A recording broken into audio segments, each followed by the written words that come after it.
Hello everyone, મારું નામ પાર્થ શાહ છે. હું પ્રેક્ટિસિંગ ચાર્ટર્ડ એકાઉન્ટન્ટ છું અને છેલ્લા ઘણા વર્ષોથી હું સચિનભાઈને તો ઓળખું જ છું.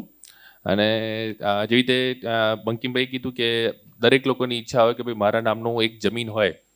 સો આપણે બધા મોટું ઇન્વેસ્ટમેન્ટ કરવા માટે એક વિચાર તો કરતા જોઈએ કે ભાઈ આટલું મોટું ઇન્વેસ્ટમેન્ટ છે, સેફટી શું છે, સિક્યોરિટી શું છે. ઇન ધ મીન વાઇલ સચિનભાઈએ કૌશલભાઈનું અમને ઇન્ટ્રોડક્શન કરાવ્યું. કૌશલભાઈને મળ્યા અને ઈચ્છા દર્શાવી કે ભાઈ આપણે એક પ્લોટ લેવો છે અને RSIPનો કોન્સેપ્ટ ફર્સ્ટ ટાઈમ સાંભળ્યો. તો સચિનભાઈ અમને પોતે લોથલ લઈ ગયા, અમને પ્લોટ બતાવ્યો જે પ્રમાણનું ડેવલપમેન્ટ ચાલી રહ્યું છે ગવર્મેન્ટ એન્ડથી. સો ઘણું ઇમ્પ્રેસિવ હતું.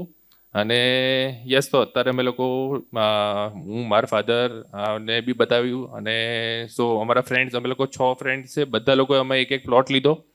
અને વી આર થેન્કફુલ ટુ સચિનભાઈ અને કૌશલભાઈ કે જેમને અમને સરસ ઓપોર્ચ્યુનિટી બતાવી. અને ઇન ધ મીન ટાઈમ 5 વર્ષ કે 10 વર્ષમાં આપણે એક્સપેક્ટ કરી રહ્યા છે કે અત્યારે જે પ્રાઇસમાં અમે લોકોએ પ્લોટ લીધો છે એની વેલ્યુ મલ્ટિપલ ટાઈમ્સમાં થઈ જશે. So thank you સચિનભાઈ, કૌશલભાઈ, thank you. Thank you sir.